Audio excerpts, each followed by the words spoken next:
Distinguished colleague from the state of New York, the primary author of this bill, Mr. Hanna. The gentleman is recognized. I thank the gentleman from Utah for yielding.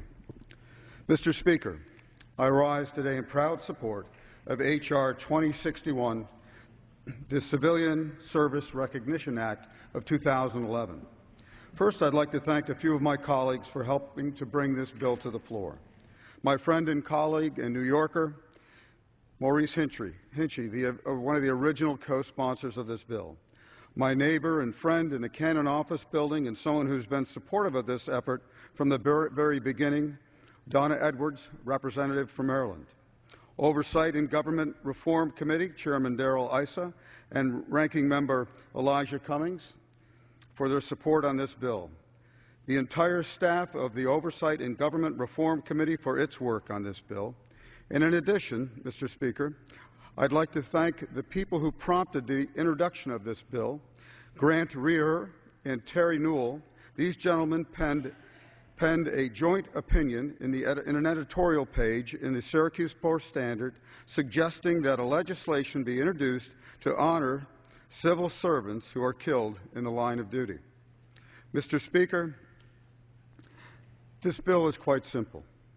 If a civilian federal employee is killed on the job as a result of a criminal act, terrorism, a natural disaster, or an extraordinary event as determined by the President of the United States, their kin would be authorized to receive a United States flag. The Congressional Budget Office reports that this bill would have no significant effect on the federal budget.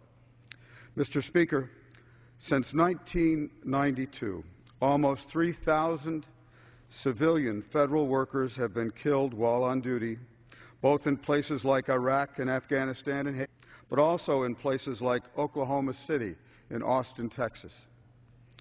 This legislation is widely supported by a variety of groups and individuals, including the civil service organizations, former Homeland Security Secretary Michael Chertoff, and the American Legion. I'd like to note for the record that the American Legion raised some concerns about the language of this bill. I am personally very grateful and much appreciate their input. My office, as well as the committee staff, have worked with the Legion not only to listen to its concerns, but to act on them, which we have in this bill. In the end, we made a better bill, mindful of the real differences between military and civilian service, but also acceptable to all parties. Legislative language aside, the spirit of this bill and the original intent of this bill is simple. If a federal civil employee is killed in the line of duty, whether at home or abroad, their life will be honored by this nation. Their family will be presented a flag on behalf of the United States of America.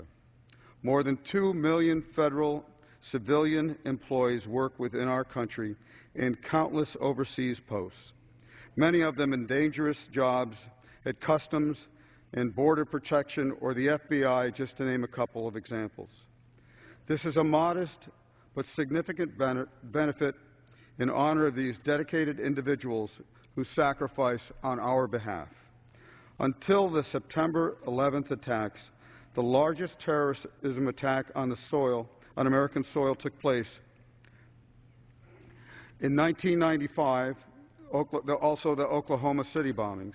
Employees showed up at the federal building that day, like so many before, to go to work to fulfill their oath of office, their obligations.